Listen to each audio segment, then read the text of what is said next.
બાઇબલમાંથી પ્રેરિતોના કૃત્યો તેનો બીજો અધ્યાય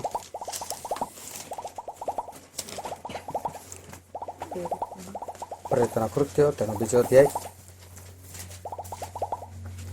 અને આપણે વાંચીશું 37મી કલમથી લઈને તેની 42મી કલમ સુધી. હવે આ સાંભળીને તેઓના મન વિંધાઈ ગયા અને તેઓએ પિત્તરને તથા બીજા પ્રેરિતોને કહ્યું કે ભાઈઓ, અમે શું કરીએ? ત્યારે પિત્તરે તેઓને કહ્યું કે પસ્તાવો કરો અને ઈસુ ખ્રિસ્તને નામે તમારામાંનો દરેક બાપ્તિસ્મા પામો કે તમારા પાપનું નિવારણ થાય અને તમને પવિત્ર આત્માનું દાન મળશે. કેમ કે તે વચન તમારે સારું, તમારા છોકરાને સારું તથા જેઓ દૂર છે તેઓને સારું. એટલે આપણો દેવ પ્રભુ જેટલાને પોતાની પાસે બોલાવશે તેઓ સર્વને સારું છે. તેણે બીજી ઘણી વાતો કહીને સાક્ષી આપી તથા બોધ કર્યો કે તમે આ જમાનાના આડા લોકથી બચી જાઓ. ત્યારે જેઓએ તેની વાત સ્વીકારી તેઓ બાપ્તિસ્મા પામ્યા અને તે જ દિવસે 3,000 માણસ ઉમેરાયા. તેઓ પ્રેરિતોના બોધમાં, સંગતમાં, રોટલી ભાંગવામાં તથા પ્રાર્થનામાં દ્રઢતાથી લાગુ રહ્યા. જો ઈશ્વર પિતાનું વચન છે જે આપણા માટે પુષ્કળ આશીર્વાદિત છે અને ઈશ્વર પિતાનું વચન સત્ય છે અને બાઇબલનું વચન એવું કહે છે કે તમે સત્ય જાણશો અને સત્ય તમને મુક્ત કરશે. ઈશ્વર એમના વચનથી આપણી સાથે વાત કરે છે અને માટે આજે ખૂબ ધ્યાનથી આપણે ઈશ્વરના વચનો સાંભળીએ, કારણ કે ઈશ્વરના વચનોની અંદર અનંત જીવન છે. ઈશ્વરના વચનોની અંદર આપણો આશીર્વાદ સમાયેલો છે. ઈશ્વરના વચનોની અંદર છુટકારો છે. જ્યારે આપણે આ બાઇબલ વાંચીએ છીએ અને બાઇબલ આપણે પોતે સાંભળીએ છીએ, પરંતુ વાંચવાથી કે સાંભળવાથી કદી પણ ઈશ્વરનો આશીર્વાદ આવતો નથી, પરંતુ બાઇબલનું વચન પાળવાથી આપણા જીવનની અંદર એ ઈશ્વરનો આશીર્વાદ જે છે એ આવે છે. અને વાંચનારા ઘણા બધા લોકો છે અને ઘણા બધા લોકો એને વાંચીને અવળો અર્થ કરનારા લોકો પણ છે અને વાંચીને લોકો ખોટું બોલનાર લોકો પણ છે. પરંતુ આ બાઇબલ આપણને એટલા માટે આપવામાં આવેલું છે કે આ બાઇબલ વાંચીને આપણે એને આપણા જીવનની અંદર આપણે ઉતારીએ. ઘણા બધા લોકો જ્યારે આ બાઇબલ વાંચે છે ત્યારે બાઇબલની અંદરની વાતો જે છે એ લોકો ફક્ત એટલા માટે વાંચે છે કે આપણે પ્રભુ ઈસુને માનીએ છીએ તો આપણે આ બાઇબલ વાંચવું જોઈએ. પરંતુ આ બાઇબલ એ કોઈ ધર્મ પુસ્તક નથી કે આપણે ફક્ત એને વાંચવાનું છે. આ ધર્મ પુસ્તક નથી. આ બાઇબલ તમે વાંચો તો અંદર પ્રભુ ઈસુ ખ્રિસ્તની વાત લખવામાં આવેલી છે. આ બાઇબલ આપણે વાંચીએ તો પ્રભુ ઈસુના લોકોની વાતો આની અંદર લખવામાં આવેલી છે.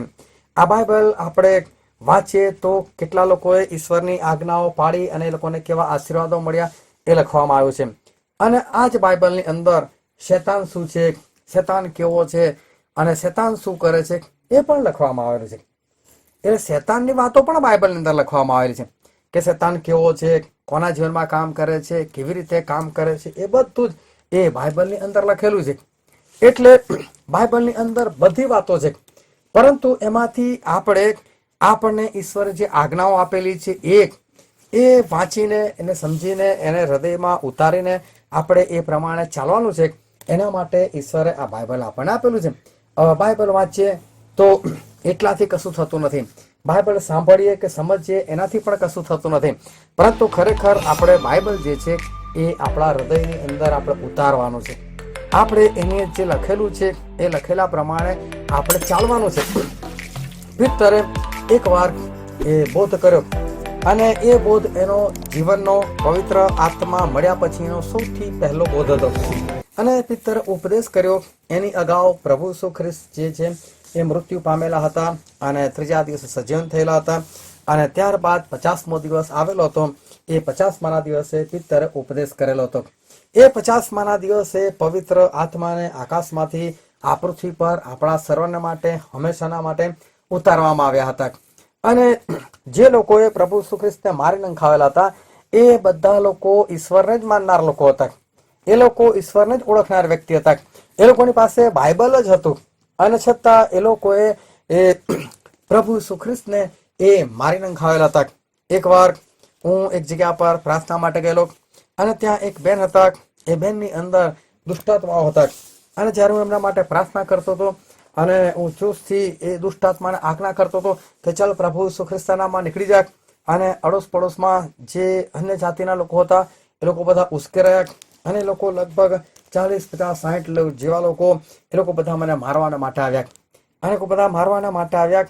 એનું કારણ એક જ હતું કે જે પ્રાર્થના થઈ એ લોકોને પસંદ ના પડી અને એના માટે એ લોકો મને મારવાના માટે આવ્યા. તો એમાંથી ઈશ્વરે મને બચાવ્યો, ઈશ્વરે મારું રક્ષણ કર્યું.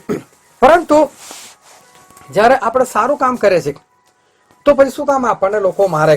આપણે પ્રાર્થના કરીએ તો શું કામ લોકો ઉશ્કેરાય? આપણે બાઇબલ વાંચીએ તો શું કામ કોઈને ખરાબ લાગે? આપણે ઈશ્વરની આજ્ઞાઓ પાડે તો શું કામ લોકોને ના પસંદ આવે?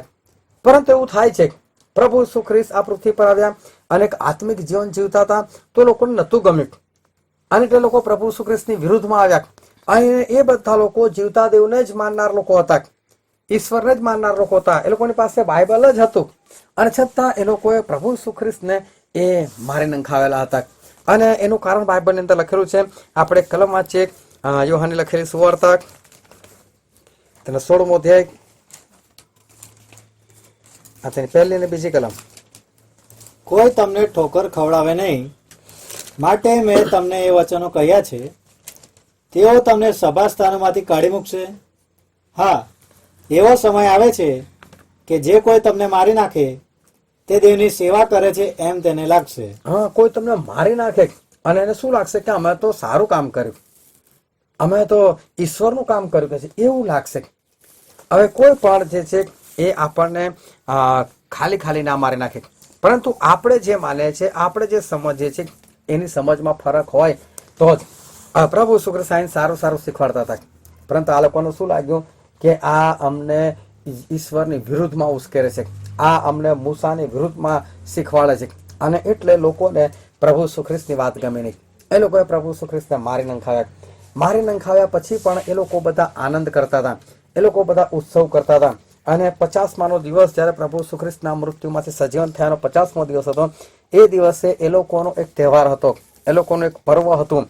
અને 50માનું પર્વ લોકો પાડતા હતા અને ઢગલામાં ઇઝરાયલ પુત્રો બધા એકઠા થયેલા હતા અને એ લોકો બધા આનંદ કરતા હતા.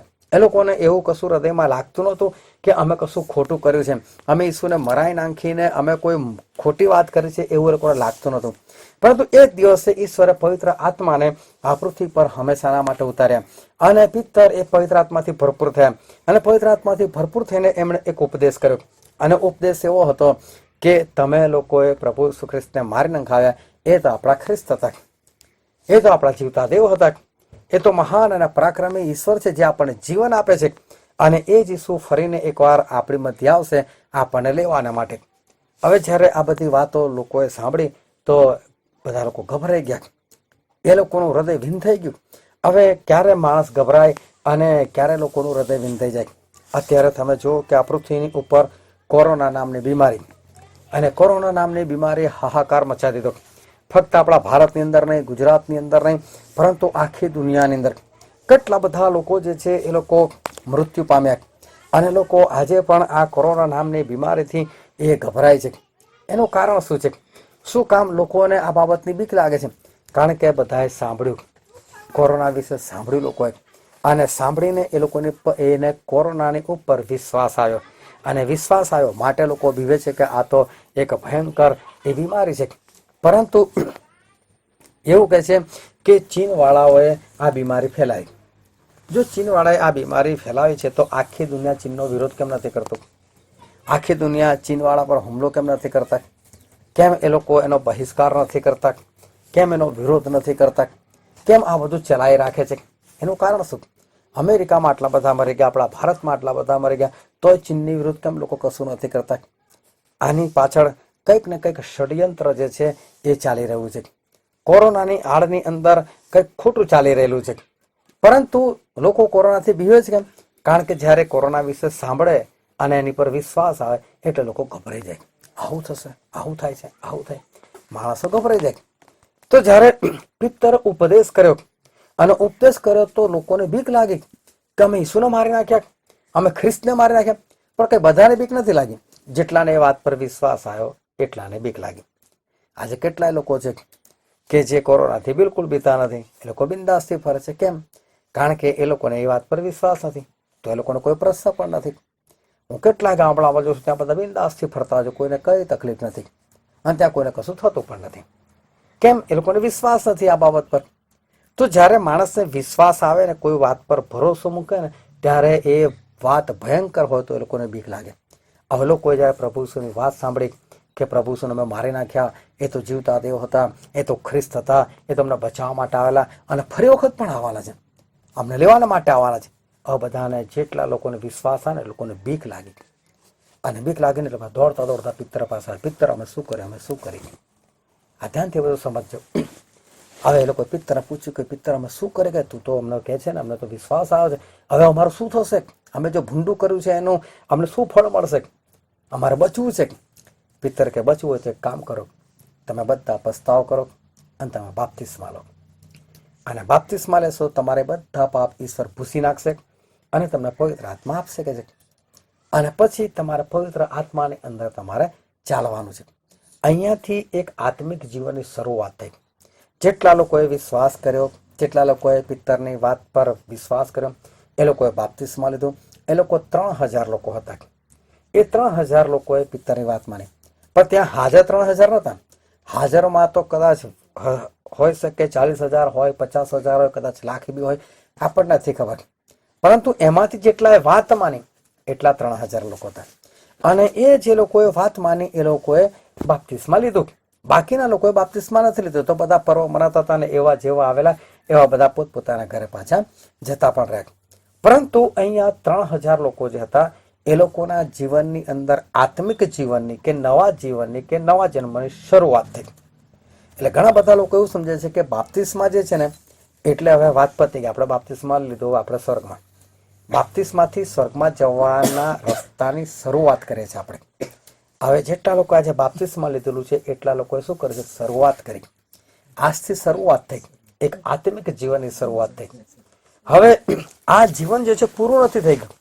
આત્મિક જીવનની આપણે શરૂઆત કરી. 2 જીવન હોય છે, એક દૈહિક જીવન, એક આત્મિક જીવન. દૈહિક જીવન એટલે શું? કે જેમાં લોકો દેહ માટે જીવે, શરીર માટે જીવે. આ મારે આવું પહેરવું છે, મારે આવું ખાવું છે, મારા જગ્યા પર ફરવા જવું છે, આ બધી જે ઈચ્છાઓ છે, આ બધી શરીરની ઈચ્છાઓ છે. અત્યાર સુધી આપણે શરીર પ્રમાણે જીવતા હતા. પરંતુ જ્યારે આપણે બાપ્તિસ્મા લઈએ છીએ અને ઈશ્વરના આત્મા આપણને મળે છે ત્યારે આપણે નવા જીવનની અંદર આત્મિક જીવનની અંદર પગ મૂકે છે. હવે થોડું દૈહિક જીવન અને થોડું આત્મિક જીવન એવું નથી હોતું. આત્મિક લોકો ખાતા પીતા નથી, ફરવા નથી જતા, એવું નથી. પરંતુ આત્મિક લોકોનો સૌથી મોટો જે ભાર હોય છે એ ભાર હોય છે ખાલી આત્મિક જીવન પર. હમણાં એક કુટુંબની અંદર અમને લોકોને કુટુંબ સાથે બોલાય કે તમે આખું કુટુંબ આવો અને અમારા માટે પ્રાર્થના કરો. હવે અમે લોકો ત્યાં પ્રાર્થના માટે ગયા. પ્રાર્થના માટે ગયા તો અમને તો બિલકુલ ખબર નથી, પરંતુ ત્યાં એક જોવાલાયક સ્થળ હતું અને પ્રાર્થના પત્યા પછી લોકો તો અમને જોવા માટે લઈ ગયા. પણ અમે તો ફરવા માટે નહોતા ગયા, પરંતુ એ લોકો અમને ફરાવ્યા. તો આપણા ઈશ્વર જે છે એ ઈશ્વર એવું કામ કરે છે કે ઈશ્વર આપણને જે આપણી દૈહિક જે ઈચ્છાઓ છે કે જે આપણે રાખવાની નથી, પરંતુ ઈશ્વર આપણા માટે પૂરી કરે છે. એવું નથી કે આપણે આત્મિક જીવનમાં આવી ગયા એટલે તમને ખાવાનું નહીં મળે, તમને પીવાનું નહીં મળે, પણ જે થશે કોની મરજીથી થશે? ઈશ્વરની મરજીથી. જો આપણે આપણી મરજીથી કરે છે તો આપણે શારીરિક જ છે, આપણે દૈહિક જ છે. પરંતુ ઈશ્વરને ખબર છે કે આને ખાવા જોઈશે એટલે એ સમયે ખાવાનું આપશે. ઈશ્વરને એવું લાગશે કે આજે અમારે નથી જ આપવું, તો નહીં પણ આપે. ઈશ્વર આપણને સારામાં સારું પહેરાવશે, પણ ઈશ્વરની મરજી. ઈશ્વરને લાગે કે મારે નથી પહેરાવતો, ના પણ પહેરાવે. ક્યારે કેવી પરિસ્થિતિ છે અને ઈશ્વરે કઈ રીતે કામ કરવું છે એ ઈશ્વરના હાથની વસ્તુ છે.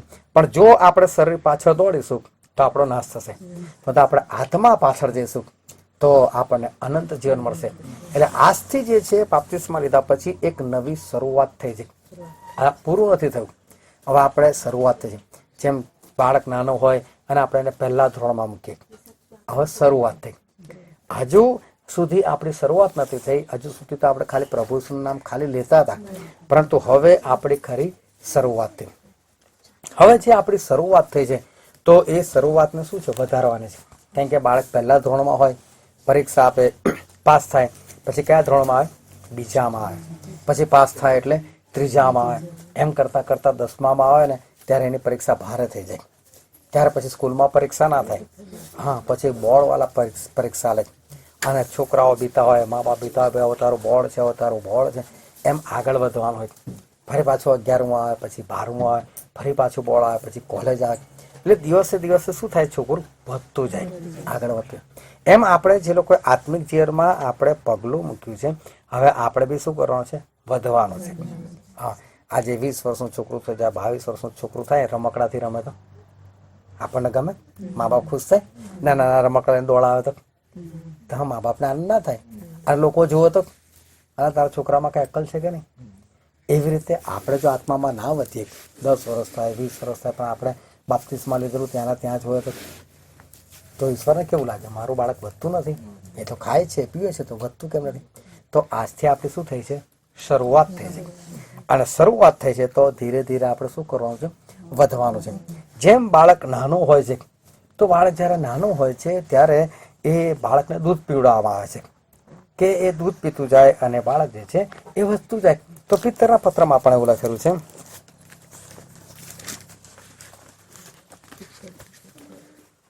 પહેલો પિત્તર 2 અધ્યાય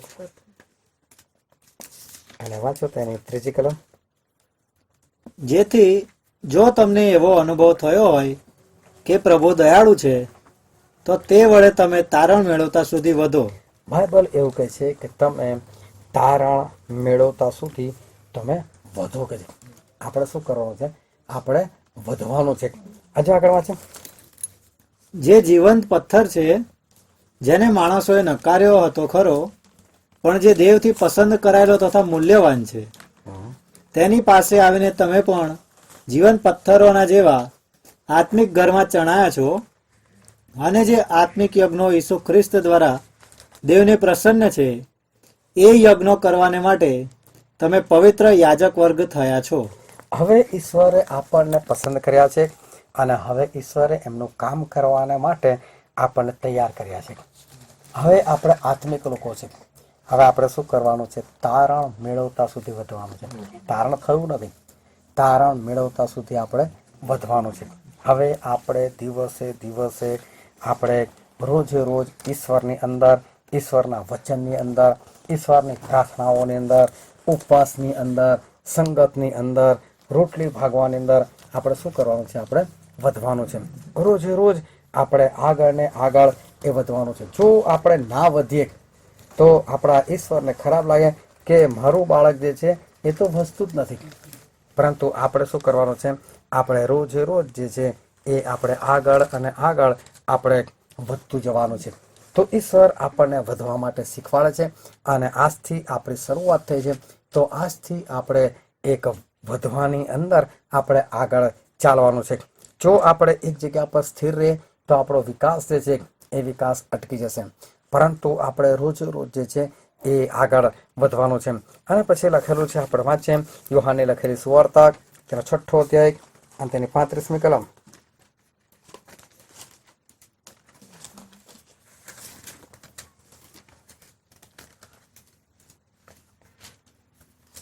ઈસુએ તેઓને કહ્યું કે જીવનની રોટલી હું છું, જે મારી પાસે આવે છે તેને ભૂખ નહીં જ લાગશે. હા, પ્રભુ શું કહે છે કે જીવનની રોટલી હું છું. પ્રભુ ઈસુ ખ્રિસ્ત જે છે એ જીવનની રોટલી છે. હવે જો રોટલી છે તો આપણે શું કરવાનું છે, એને ખાવાની છે. એટલે રોટલી એટલે આ બાઇબલનું વચન, અને બાઇબલનું જે વચન છે એને આપણે શું કરવાનું છે, ખાવાનું છે. આ વચન ખાલી આપણને એમને નથી આપ્યું, પરંતુ આ વચન જે છે એ વચન આપણે એ રોજે રોજ જે છે એ ખાવાનું છે. રોજ રોજ આ વચન જે છે એને ખાવાનું છે. અને જેમ જેમ આપણે ખાઈશું તો ખાઈએ ને તો આપણને ટેસ્ટ આવે.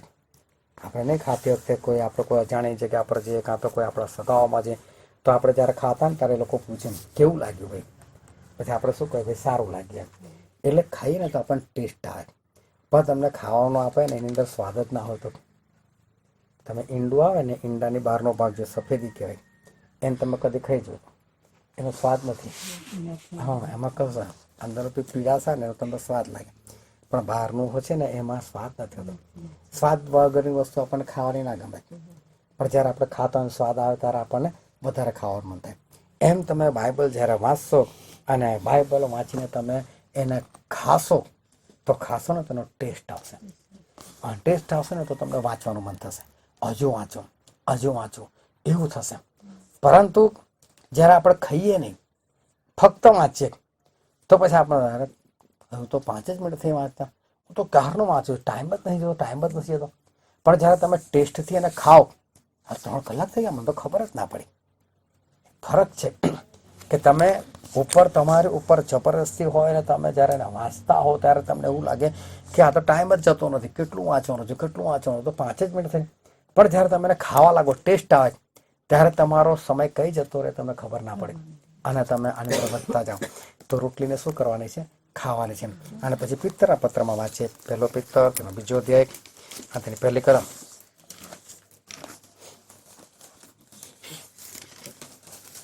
એ માટે સગળી દુષ્ટતા, કપટ, દંભ, અદેખાઈ તથા સઘળા પ્રકારની નિંદા દૂર કરીને નવા જન્મેલા બાળકોની પેઠે નિષ્કપટ આત્મિક દૂધની ઈચ્છા રાખો. નિષ્કપટ આત્મિક દૂધની ઈચ્છા રાખો. આપણે નવા જન્મેલા છે, શરૂઆત દૂધથી કરીએ અને પછી ધીરે ધીરે વધતા વધતા આપણે રોટલી ખાઈએ અને જેમ જેમ આપણે આગળ વધતા જઈશું, દૂધ પીશું એટલે વધીશું, ખોરાક ખાઈશું એટલે આપણે વધીશું અને જેમ જેમ આપણે આગળ વધતા જઈશું એમ શેતાન જે છે ને નાનો થતો જશે. કારણ કે આપણે વધીએ, શેતાન તો વધવાનો નથી, એ તો જેટલો છે એટલો થશે. તો આપણે એના કરતાં મોટા થઈશું અને આપણે શેતાન કરતાં મોટા થઈએ એટલે આપણે શેતાનને ગમે ત્યારે આપણે હાંકી કાઢી શકીએ, આપણે એને મારી નાખી શકીએ. અને એટલે રોમનોના પત્રમાં લખેલું છે તેનો 16મો અધ્યાય અને 20મી કલમ.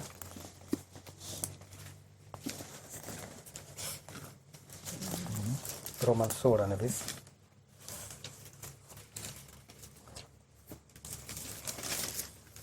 શાંતિદાતા દેવ શેતાનને વહેલો તમારા પગ તળે છૂંદી નંખાવશે. હા, શેતાનને શું કરશે? આપણા પગ તળે છૂંદી નખાવશે. પણ આપણે છૂંદવા માટે આપણો પગ બી તો મોટો જોઈએ ને, પણ પગ નાનો પડતો છૂંદે કેમ ના? એટલે આપણે વધવાનું છે. આપણે વધીશું તો ઈશ્વર શેતાનને આપણા પગ તળે છૂંદી નખાવશે.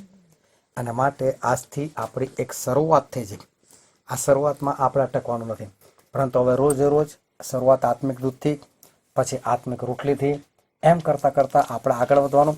અને જેમ જેમ બાળક મોટું થાય એટલે પહેલાં તો એને દૂધ આપે, એના પછી પેલા બિસ્કિટ જે છે એ કદાચ દૂધમાં ડોબોળીને આપે, પછી કદાચ રોટલી જે છે એકદમ ચૂરો કરીને એને પલાળીને પછી એને આપે, પછી ધીરે ધીરે એને પાણીવાળું જેવું શાક બનાવીને એને ખવડાવે, પછી ધીરે ધીરે રોટલી અને પછી જેમ જેમ વસ્તુ જાય પછી તો ચિકન મટન બધું આવી જાય.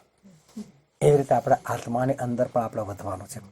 પછી ઈશ્વરના ભારે ખોરાક પણ આપણે ખાવાનો છે, બાઇબલની અંદર ઊંડું ઉતરવાનું છે, એનું જ્ઞાન પ્રાપ્ત કરવાનું છે અને એ રીતે આપણે આગળ વધવાનું છે. પરંતુ આવું ક્યારે થશે કે જ્યારે તમે તમારી જાતને સંપૂર્ણપણે ઈશ્વરમાં બનાવી રાખશો તો જ. એટલે બાઇબલનું વચન એવું કહે છે, જે આપણે વચન વાંચેલું એમાં પ્રેરિતોના કૃત્યો 2 અધ્યાય અને 42મી કલમ. તેઓ પ્રેરિતોના બોધમાં, સંગતમાં, રોટલી ભાંગવામાં તથા પ્રાર્થનામાં દ્રઢતાથી લાગુ રહ્યા. શું કહે છે બાઇબલ? કે તેઓ પ્રેરિતોના બોધમાં, સંગતમાં, રોટલી ભાગવામાં અને પ્રાર્થનામાં દ્રઢતાથી લાગુ રહ્યા. આપણે લાગુ રહેવાનું છે. આપણને થાય છે, રહે છે, જવાય છે, ગઈકાલ તો ગયેલો, આજે નહીં જવું તો ચાલશે નહીં.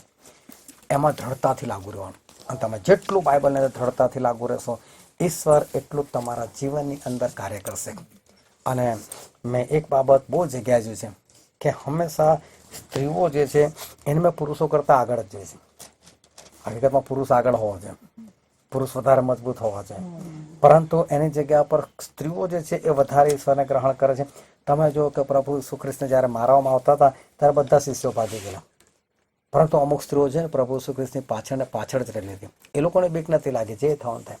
જ્યારે પ્રભુ ઈસુ ખ્રિસ્ત સજીવન થયા અને સ્વર્ગદૂતો આવ્યા અને ત્યાં પ્રકાશ થઈ ગયો, ત્યાં જે ચોકી કરતા હતા ને એ ચોકીદારો બેભાન થઈ ગયા. પછી આ સ્ત્રીઓ હતી ને તો બિંદાસ ઉભી રહેલી, એ લોકોને કંઈ નહોતું થયું. બાઇબલની અંદર તમે જુઓ તો સ્ત્રીઓની ગણતરી જ નથી કરી, હંમેશા પુરુષોની ગણતરી કરી છે, સ્ત્રીઓની ગણતરી નથી કરી. પરંતુ છતાં સ્ત્રીઓને ઈશ્વરે બહુ માન આપેલું છે.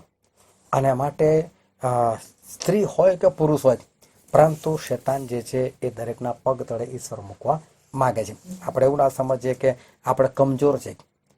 ઈશ્વર કહે છે કે સ્ત્રી જે છે, નારી જે છે એ કમજોર છે, પરંતુ ઈશ્વર શું કહે છે? હું કમજોરને પુષ્કળ જોર આપું છું. ઈશ્વર આપણને બળ આપે છે.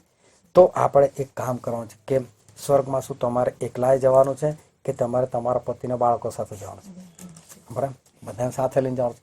તો સતત એ લોકોના માટે આગ્રહથી પ્રાર્થના, એ લોકોના માટે ઉપવાસ સહિત પ્રાર્થના અને દ્રઢતાથી આ બાબતમાં લાગુ રહેવાનું છે. જે પુરુષોએ બાપ્તિસ્મા લીધેલો છે, જો એમની પત્નીઓ વિશ્વાસમાં નથી કે તમારા બાળકો વિશ્વાસમાં નથી, તો તમારે સૌથી પહેલાં એ લોકોના માટે મહેનત કરવાની છે. એ લોકોને શિક્ષણ આપવાનું છે, એ લોકોને શીખવાડવાનું છે, એ લોકોના માટે પ્રાર્થના કરવાની છે, એ લોકોના માટે દ્રઢતાથી ઈશ્વરમાં બની રહેવાનું છે કે જેથી કરીને આપણે એકલા ના જઈએ, તો આપણે આપણા પરિવાર સાથે જઈએ. જો આપણે આપણા પરિવારને પ્રેમ ના કરીએ તો બીજાને તો પ્રેમ કરવાના જ નથી. જો આપણે આપણા પરિવારને ના બચાવી શકતા તો બહાર કોને જઈને કહે હું તને બચાવવા માટે આવ્યો છું? એ તો એવું કહેશે. એક બેને એકવાર એક ચર્ચની અંદર ખૂબ સારો સંદેશો આપ્યો. આ સારો સંદેશો આપ્યા પછી એક ભાઈએ એ બેનને કીધું કે બેન, તારો સંદેશો બહુ સારો, પણ તારો ભાઈ દારૂ પીને પડે છે ને પહેલાં ઉઠાડજા. સંદેશ સારો પણ અસર ના થાય ને કોઈને. કે જુઓ કે ભાઈ આના ઘરના તો એ પોતે નહીં સુધારતા, અમને શું સુધારવા આવે છે? એટલે આપણે શું કરવાનું? સૌથી પહેલાં આપણા ઘરને પકડવાનું છે અને એ લોકોના માટે આગ્રહથી પ્રાર્થના. એક પણ વ્યક્તિ બાકી ના રહેવો જોઈએ. જે રીતે આપણે અહીં ઈશ્વર આપણને એક કરે તો શાના માટે કરે? ઈશ્વર કંઈક જોઈને એક કરેલા છે ને કે હું આ લોકોના જીવનમાં કાર્ય કરવા માગું છું, તો આપણે એ લોકોને બચાવવા માટે પ્રયત્ન કરવાનો છે. અને ત્યાર પછી આપણે બહારના લોકોને પણ બચાવવાનો પ્રયત્ન કરવાનો છે. આપણા પરિવારને આપણે બચાવીને આપણે ઉપર લઈ જવાનો છે. તો બાપ્તિસ્મા જે છે શરૂઆત છે. અને એટલે પાવલ પ્રેરિત એવું કહે છે, આપણે વાંચીએ 1 કોરિન્થી 9 અધ્યાય 27મી કલમ.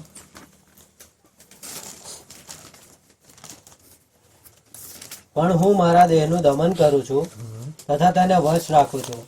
રખેને બીજાઓને સુવાર્તા પ્રગટ કર્યા છતાં કદાચ હું પોતે નાપસંદ થાઉં. પાવલ પ્રેરિત કહે છે કે હું મારા દેહને, મારા શરીરને વશમાં રાખું છું, કે છે એને મારું છું, કે છે આપણે આપણા શરીરને વશમાં રાખીને આગળ વધવાનો છે. કે એવું ના થાય કે આપણે બાપ્તિસ્મા લીધું છે અને છતાં આપણે નાશમાં જતા રહીએ. આપણે જવું છે ક્યાં? સ્વર્ગમાં. એના માટે તો આપણે બાપ્તિસ્મા લીધું. બાકી નરકમાં જવું તો નહીં તો લેવાની જરૂર નથી. નરકમાં તો આપણે કશું જ કરવાની જરૂર છે, એની પોતે પહોંચી જઈશું.